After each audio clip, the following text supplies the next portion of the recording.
We got the first good news in that nationally there was a drop in the unemployment figures. It is now below 10%. We're waiting to see the figures for Florida, and of course Florida has had higher unemployment than the national average. And that's the reason that next week in the Senate we're going to take up a jobs bill that will have a number of incentives for employers, both large business and small business, to hire employees. What about the health reform bill? I think the president is going to have to get very engaged with the House of Representatives to have them pass the Senate bill. Well, you can't do a complicated thing like health insurance reform without being able to get people to come together. And the House of Representatives is going to have to accept the Senate bill, send it to the President for signature into law, and then what we can do is we can make modifications that help improve the Senate-passed bill. People desperately need health care reform and health insurance reform.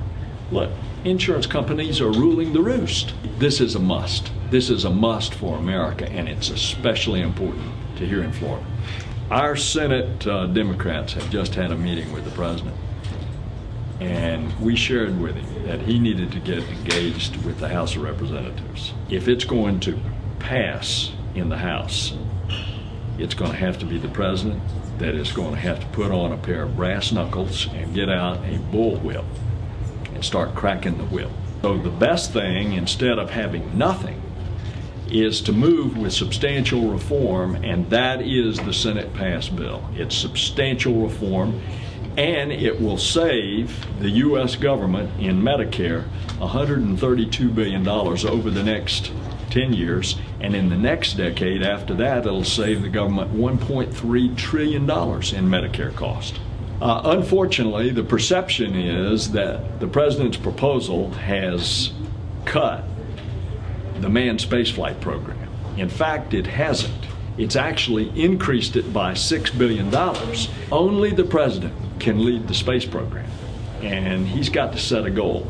And then, if he'll say that goal, we're going to Mars, then he can leave it to NASA to determine the architecture and the different steps along the way to get to Mars. What is the effect of the stimulus bill? Well, in Alachua County specifically. Well, what about the teachers' jobs in Alachua County that were saved? What about the road projects that are coming to Alachua and that have not been left? This president will have a significant accomplishment once the economy returns to health, even though it's going to be slow and it's painful. The seeds of this bad economy were sown years ago. Once the economy rebounds, then I think you will see a lot of young people participating in politics again, and that will especially be so in the 2012 re-election.